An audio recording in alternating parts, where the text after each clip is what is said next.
Um avião de transporte regional, modelo Embraer 120 Brasília, está realizando uma aproximação visual para pouso no aeroporto de Fortaleza. De repente, o avião começa a derivar para a direita e sofre uma perda de controle em voo, colidindo com o solo em uma área residencial da cidade. A aeronave fica completamente destruída e os 3 ocupantes, mais uma pessoa no solo, sofrem lesões fatais. O que pode ter acontecido para essa aeronave se tornar incontrolável para os pilotos? Hoje, vamos ver um exemplo de como a violação de procedimentos e das limitações da aeronave, conjugadas com o excesso de autoconfiança do piloto, podem provocar uma tragédia.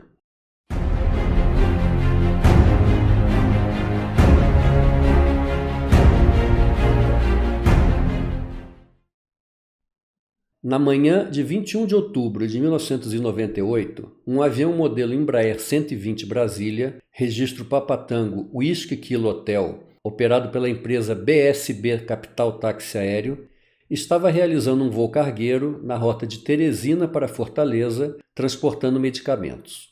A bordo, 2 pilotos e um passageiro responsável pela carga. Para o pouso em Fortaleza, a tripulação solicitou uma aproximação visual com perna base pela direita para a pista 13. Na aproximação final, a aeronave começou um desvio não comandado à direita da rota, perdendo altura até colidir com edificações em uma área residencial próxima ao aeroporto. Faleceram na queda os 2 tripulantes e uma pessoa no solo que foi atingida pela aeronave. O passageiro sofreu lesões graves e faleceu 48 horas depois. O acidente foi investigado pelos órgãos do CIPAER e o relatório final foi emitido pelo Centro de Investigação e Prevenção de Acidentes Aeronáuticos, o CENIPA. Os seguintes dados foram levantados pela comissão de investigação. Tripulação. Os 2 pilotos tinham licença de piloto de linha aérea, certificados de habilitação de tipo e de voo por instrumento válidos. Ambos estavam com os certificados médicos em dia. O piloto em comando, Pique, tinha 9.100 horas totais de voo, sendo 1.500 horas no tipo de aeronave. O piloto segundo em comando, Sique, tinha 5.100 horas totais de voo, sendo 1.300 horas no tipo. O piloto em comando era visto como uma pessoa extrovertida e bem aceita no aspecto social. Quanto ao aspecto profissional, foi descrito como uma pessoa de temperamento forte, que não coordenava bem as atividades de cabine e utilizava procedimentos não previstos nos manuais da aeronave, os chamados macetes. Seu processo de tomada de decisão era afetado por seu temperamento, autoimagem e excesso de autoconfiança. Chegava a ser evitado por alguns pilotos da empresa que não gostavam de voar em sua companhia, o que não era o caso do copiloto desse voo. Tal situação gerava uma dupla quase permanente nas viagens, onde o comandante se completava em nível de relacionamento com o copiloto, descrito como dependente e introvertido. Antes de serem contratados pela BSB Capital Táxi Aéreo, tanto o comandante quanto o copiloto pertenciam ao quadro de outra empresa aérea operadora de Embraer 120. Nessa empresa anterior, tinham sido afastados após serem submetidos cada um a uma junta de avaliação técnica que exarou os seguintes pareceres. Quanto ao comandante, apresenta sérias dificuldades técnicas, podendo até afetar a segurança de voo. Piloto com problemas disciplinares e pessoais, que apresenta um estado físico-emocional muito instável com relação ao senso de responsabilidade e postura profissional. Segundo a empresa anterior, o piloto foi afastado devido a problemas técnico-disciplinares apresentados durante seu treinamento para comando de Embraer 120.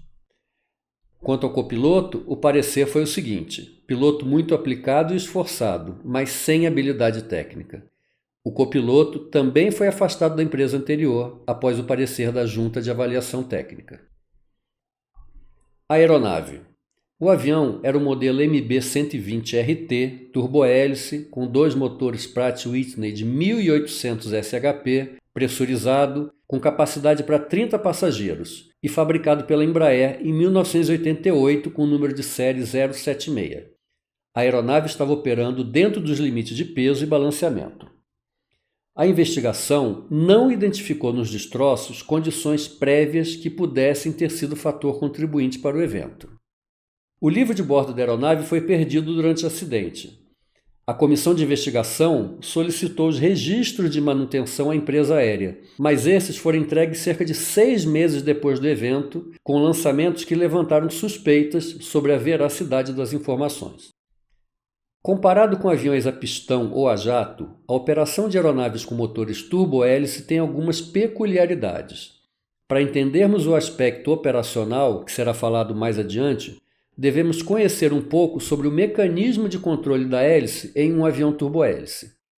Essa descrição será feita de modo simplificado, elencando apenas os elementos mínimos necessários para entender o funcionamento do sistema de hélice. Outros aviões podem ter funcionamento diferente. No Embraer 120, assim como em muitos aviões turbohélice, o piloto controla a potência dos motores e o passo das hélices por meio de manetes posicionadas no pedestal central entre os pilotos. Aproximando-se à visualização, são 2 manetes de potência, uma para cada motor no lado esquerdo do pedestal, e 2 manetes de condição no lado direito do pedestal. Esse diagrama mostra uma visualização mais limpa do quadrante de manetes, com o curso das manetes de potência no lado esquerdo do pedestal e o das manetes de condição do lado direito. As manetes de potência possuem 2 faixas diferenciadas de atuação, faixa alfa e faixa beta. A faixa alfa envolve a gama que vai da marcha lenta de voo, flight idle, até a potência máxima. Nessa região, as manetes controlam a potência dos motores no regime de voo da aeronave, como em qualquer outro avião. Na potência mínima, flight idle, existe um batente mecânico que limita o curso da manete para trás durante o voo. Abaixo do regime de voo está a chamada faixa beta, uma região que só pode ser usada no solo para as operações de táxi e de passo reverso da hélice. No lado direito do pedestal, as 2 manetes de condição controlam a rotação da hélice de mínima até máxima RPM e, numa posição mais recuada, comandam o embandeiramento da hélice correspondente. O que esses regimes selecionados pelas 2 manetes significam fisicamente na operação da aeronave? Na faixa de voo, as manetes de potência controlam a potência produzida pelos motores, aumentando ou diminuindo o fluxo de combustível. Durante esse regime, existe uma unidade de controle da hélice que varia o passo da hélice de acordo com a solicitação de potência dentro de uma faixa de variação pré-definida. Abaixo da posição flight idle, entra-se na faixa beta. Na região de faixa beta, a manete controla diretamente o passo da hélice e é usada apenas para as operações no solo. Quando a manete vai para essa posição, a hélice opera com um passo significativamente menor em comparação com o passo da hélice na faixa de voo. Ainda na faixa beta, recuando-se mais ainda as manetes, entra-se na faixa de reverso.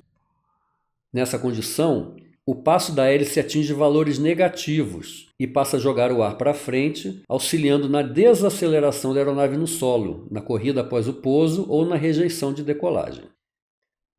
Por último, as manetes de condição, localizadas no lado direito do pedestal, são usadas para controlar a rotação da hélice em operação normal e também comandar o embandeiramento da hélice correspondente.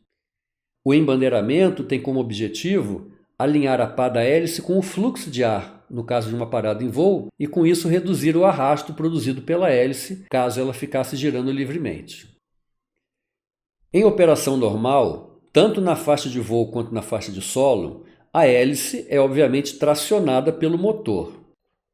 No entanto, uma condição anormal pode ocorrer se a manete de potência for colocada abaixo de flight idle durante o voo, ou seja, se for colocada na região de ground idle. Se por alguma eventualidade essa redução de passo da hélice ocorrer em voo, a hélice passa a extrair energia do fluxo de ar, acelerando sua rotação e arrastando com ela a rotação da turbina do motor. Essa hélice em condição de sobrevelocidade produz 2 resultados indesejados. Primeiro, pode causar sérios danos ao motor pelo excesso de rotação, Segundo, e mais grave, o próprio disco da hélice, girando em alta velocidade com passo quase nulo, vai gerar um arrasto aerodinâmico excessivo, funcionando como um freio aerodinâmico sem controle.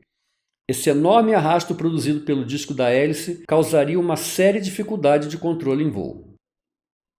Justamente para evitar essa situação de alto risco, o Embraer 120 e a maioria dos turbohélices não podem operar com as manetes abaixo da região de flight idle durante o voo. Os manuais de operação deixam bem clara essa limitação, assim como existem avisos adicionais na cabine avisando desse perigo. O Embraer 120, além da informação e dos avisos, possui 2 sistemas de proteção para evitar que a manete de potência seja comandada para a região abaixo de flight idle em voo. Primeiro, o batente primário de flight idle. Esse sistema nada mais é do que uma limitação mecânica no curso das manetes de potência. Quando trazidas para trás, elas esbarram nesse batente físico. E para mover as manetes mais para trás, é necessário que o piloto atue em 2 gatilhos que ficam logo abaixo das manoplas para liberar a trava de cada uma das manetes e poder recuar para a faixa de solo. A segunda proteção é eletrônica, depende de um solenoide instalado nas nacelles dos motores e só permite que a manete seja recuada para ground idle se os amortecedores do trem de pouso estiverem comprimidos, o que só acontece com o avião no solo, obviamente. Portanto, 2 são as condições para que a manete possa ser retirada do regime de voo e entrar no regime de solo: amortecedores comprimidos para liberar os batentes secundários e atuação física nos gatilhos das manetes para liberar os batentes primários. Não é previsto que isso aconteça durante o voo pelo perigo de disparo da hélice. Ainda sobre o sistema de hélice do Embraer 120, depois do início da operação, foi constatado que, no caso da aeronave ser colocada sobre macacos para manutenção e as manetes estarem na faixa de solo, isso poderia provocar a abertura dos disjuntores das travas secundárias. Por esse motivo, em 1992, o fabricante emitiu uma diretriz de aeronavegabilidade determinando a inspeção dos disjuntores dos batentes secundários antes do primeiro voo do dia. Uma última informação: verificou-se que a aeronave havia passado por um cheque que incluía o sistema de batente secundário na noite anterior ao dia do acidente. Operações de voo. Pelos dados do gravador de voz de cabine, o CVR, o voo transcorreu sem anormalidades até o início da aproximação para Fortaleza. Durante o briefing de descida, o piloto em comando, Pique, que estava como pilot flying, definiu a intenção de, quando mais próximo, encurtar a aproximação com uma perna base pela direita. Pilotos, mecânicos e pessoas da empresa que voaram com esse comandante em outras oportunidades relataram que era do seu perfil operacional realizar aproximações curtas, por vezes altas e velozes. Qual o impacto que isso tem para a operação? As aproximações para pouso devem se ajustar a uma série de parâmetros que configuram o que se chama de aproximação estabilizada. São eles: a aeronave tem que estar na trajetória correta em direção à pista, são necessárias apenas pequenas mudanças de proa e de arfagem para manter essa trajetória, a velocidade tem que estar entre a velocidade de referência e VRF mais 20, a aeronave tem que estar configurada para o pouso, a razão de descida tem que ser menor do que 1.000 pés por minuto, o ajuste de potência deve ser apropriado para a condição, nem em excesso de potência, nem motor muito reduzido. Todos os briefings devem ter sido realizados. No caso de uma aproximação de precisão, o perfil tem que estar dentro de 1 DOT do glide slope e do localizer. E as asas têm que estar niveladas a 500 pés de altura, no caso de voo visual, e 1.000 pés de altura em caso de voo IMC. Quando uma aproximação para pouso foge a algum desses parâmetros, os procedimentos de operação instruem para que seja feita uma arremetida no ar, com a aeronave se reposicionando para a nova aproximação e buscando se ajustar dentro daqueles parâmetros.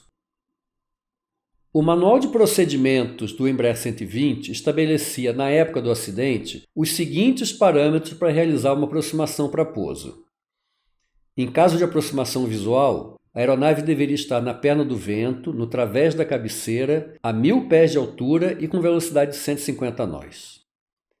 Para aproximações por instrumentos, a aeronave deveria estar configurada para pouso antes do marcador externo, com trem de pouso estendido, flaps estendidos e na velocidade de aproximação. No caso do avião da Capital Táxi Aéreo, a aeronave desceu dentro da área terminal com os avisos aurais de high speed, o que significa que estava voando acima da VMO de 273 nós do Brasília. Na aproximação final, a aeronave estava a 1.000 pés de altura com 250 nós, cerca de 100 nós acima do valor recomendado. Nesse momento, o avião ainda estava com o trem de pouso recolhido, com os flaps recolhidos, com razão de descida que havia chegado a 4.000 pés por minuto poucos segundos antes, com avisos de GPWS tocando, tudo configurando uma aproximação não estabilizada. A estratégia para essa situação seria realizar uma remetida e se reposicionar para a nova aproximação. Mas o piloto escolheu outro procedimento. Como vamos ver na reconstituição a seguir, provavelmente com o intuito de desacelerar a aeronave mais rapidamente, as manetes de potência foram selecionadas para abaixo de flight idle durante a aproximação. A reconstituição do evento que vamos assistir tem a seguinte aparência. No lado superior esquerdo, a trajetória e a atitude da aeronave durante a aproximação. No lado direito, a indicação de altitude, aqui marcando 1.000 pés. Mais abaixo, a indicação de velocidade em nós. À esquerda da velocidade, os dois indicadores de rotação da hélice, nesse caso indicando 100% de RPM, que era o previsto para a fase de aproximação. E no canto inferior direito, os valores de torque de cada motor. O que vamos observar na reconstituição a seguir? Ao se aproximar da velocidade de 200 nós, que é o limite superior para estender o trem de pouso e o flap, acontece uma atuação nas manetes de potência para baixo de flight idle, que provoca uma sobrevelocidade nas duas hélices. A hélice esquerda consegue recuperar, enquanto a hélice direita vai atingir valores superiores a 120%. Com a redução do passo da hélice para a faixa ground idle, o disco da hélice do lado direito vai produzir um arrasto significativo, levando a aeronave a guinar e se inclinar para a direita. Em seguida, a potência do motor esquerdo é avançada para o valor máximo. Em consequência, o avião agora passa a ter uma forte assimetria de tração, com potência máxima do lado esquerdo e arrasto excessivo do lado direito, degradando o controle até o impacto com o solo. Vamos assistir.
Os dados dos gravadores de voo mostram que as manetes de potência foram para a posição abaixo de flight idle durante o voo. Duas perguntas surgem imediatamente. Por que as manetes teriam sido recuadas para baixo de flight idle em voo? E como os batentes de segurança de flight idle foram sobrepujados? Como vimos, a aproximação estava sendo executada em alta velocidade, bem acima dos parâmetros recomendados, e o procedimento previsto seria uma arremetida.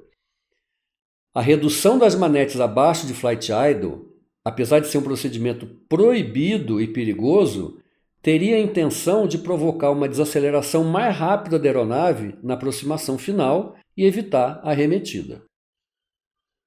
Sobre as proteções, o Embraer 120 possui 2 batentes de segurança. Um batente primário, mecânico, que exige que o piloto acione um gatilho em cada uma das manetes de potência para recuar para abaixo de flight idle.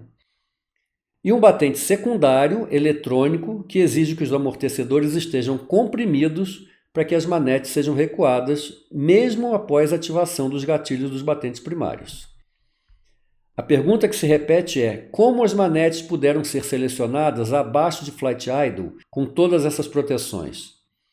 A resposta não é conclusiva, pois alguns componentes importantes para a investigação foram destruídos no acidente e não puderam ser testados. Portanto, a comissão estipulou hipóteses que explicassem como as manetes teriam sido selecionadas para a região abaixo de flight idle em voo. A primeira hipótese seria uma falha simultânea dos 2 batentes primários nas manetes e dos 2 batentes secundários em ambos as nacelles dos motores. Essa probabilidade mostrou-se reduzida, uma vez que, primeiro, os batentes primários são dispositivos simples e foram testados na investigação e estavam funcionais. Quanto aos batentes secundários, um mecânico declarou que foram testados na noite anterior ao acidente. Além disso, a investigação conseguiu recuperar e verificar o funcionamento normal do solenoide do batente secundário do motor direito, o mesmo em que houve disparo de hélice durante o evento. Assim, essa proteção estava funcional. O solenoide do motor esquerdo foi destruído no acidente. Na segunda hipótese, teria havido um sobrepujamento intencional dos 2 batentes.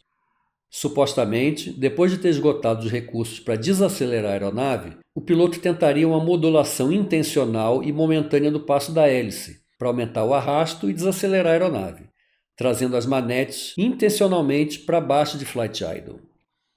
Para que isso fosse possível, teria também que desabilitar o batente secundário, o que pode ser feito momentaneamente por meio de 2 disjuntores específicos na cabine. Porém, considerando-se a dinâmica do evento, parece pouco provável que o piloto tenha se debruçado sobre os tais disjuntores durante aquela aproximação final. Além do mais, essa característica de desabilitar o batente secundário não era de conhecimento da grande maioria dos pilotos na época do acidente. A terceira hipótese seria uma combinação de sobrepujamento intencional do batente primário, através do uso dos gatilhos nas manetes, associado com a inoperância dos 2 solenoides dos batentes secundários.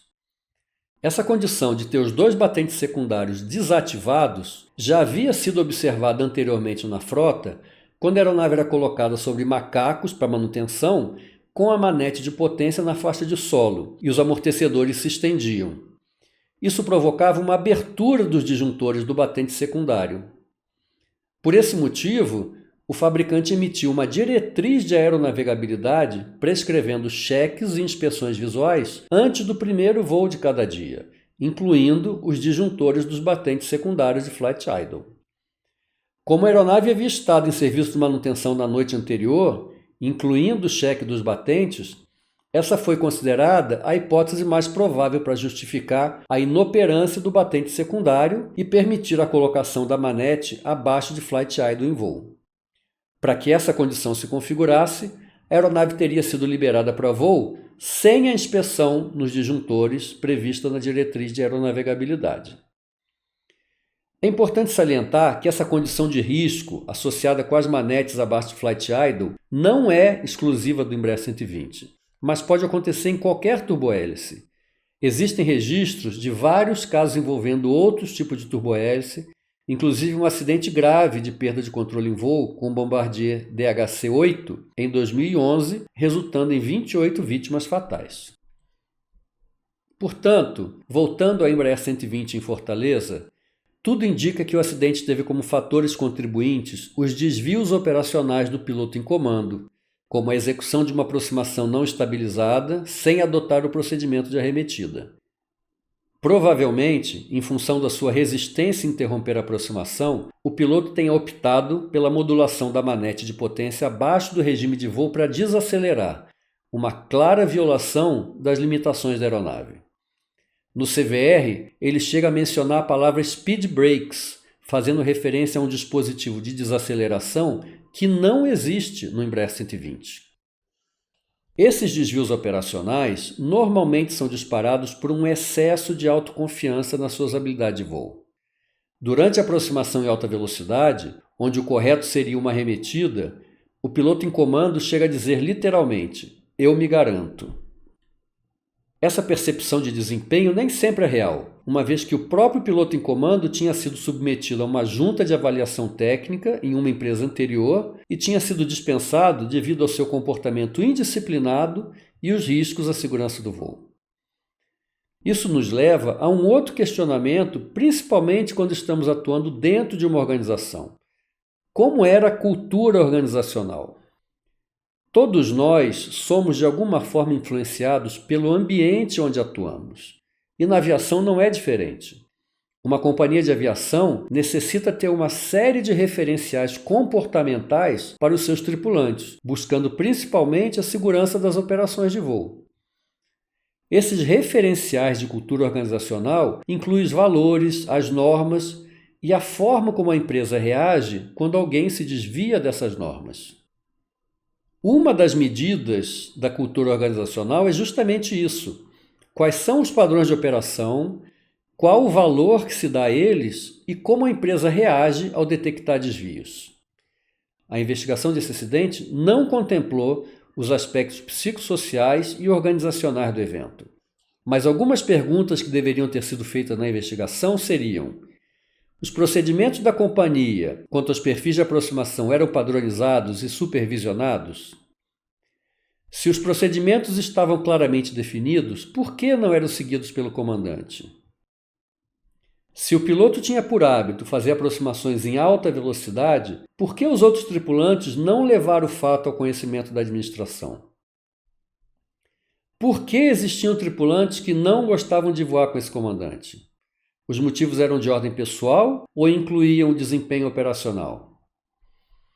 E caso tivesse tido conhecimento dos hábitos do comandante, qual teria sido a medida adotada pela companhia? Todas essas questões são essenciais para se entender o contexto de cultura organizacional da empresa, pois essa cultura influencia e molda o comportamento do tripulante. Se esse piloto apresentava um histórico de descumprimento de normas, era possivelmente porque atuava em um ambiente conivente com suas ações e que não reagia no sentido de coibi-las. Como dissemos, esses aspectos não foram pesquisados, mas são de vital importância para que qualquer organização possa adotar medidas que modifiquem positivamente a sua cultura de segurança. Por fim, algumas recomendações e ensinamentos que podem ser aprendidos com esse acidente. Primeiro, execute o perfil de voo conforme os parâmetros do manual de operações da sua aeronave ou da sua companhia. Os procedimentos foram desenvolvidos para garantir a segurança da operação. Em caso de aproximação não estabilizada, arremeta e se posicione para uma nova aproximação. A história da aviação está repleta de registros de acidentes decorrentes de aproximações não estabilizadas. Não caia na armadilha de achar que você consegue se safar. Uma arremetida é um procedimento previsto para manter o nível de segurança da operação. Respeite as limitações da aeronave. Se tem algo que aprendi após trabalhar 20 anos em um fabricante de aeronaves, é que o fabricante não tem qualquer interesse em colocar limitações no seu produto. Se elas estão no manuais, existe um forte motivo para isso. Muitas vezes, os pilotos violam as limitações sem terem a menor ideia do motivo para elas existirem. Não faça isso. Respeite as limitações e garanta sua segurança. Não use procedimentos não documentados. Os famosos macetes funcionam algumas vezes, mas não funcionam sempre. Você pode ser surpreendido por um comportamento inesperado da aeronave, como ficou claro nesse acidente com o Embraer 120. Pilotos de turbohélice, conheçam os procedimentos de falha de hélice. Disparo de hélice é um dos eventos mais graves em aeronaves turbohélice, exigindo respostas imediatas e precisas do piloto. Conheça profundamente os procedimentos críticos do seu avião. Pesquise na internet acidentes relacionados à hélice que já aconteceram com seu tipo de avião ou tipos similares. Essa preparação pode fazer toda a diferença na hora da emergência. Por último, monitore e reaja a comportamentos inadequados na sua empresa. A aviação profissional não pode ser conivente com desvios operacionais ou com pilotos que agem à sua própria maneira, desprezando os manuais do avião. O preço a ser pago é muito alto em vidas e equipamentos. Poucas empresas resistem a um acidente aéreo. Portanto, o nível gerencial e operacional devem estar atentos aos aspectos que podem afetar o desempenho de segurança da companhia e principalmente reagir de forma adequada para coibir desvios operacionais. Lembre-se, o custo da falta de disciplina é sempre maior do que o custo da disciplina. A escolha é sua. Muito obrigado e bons voos!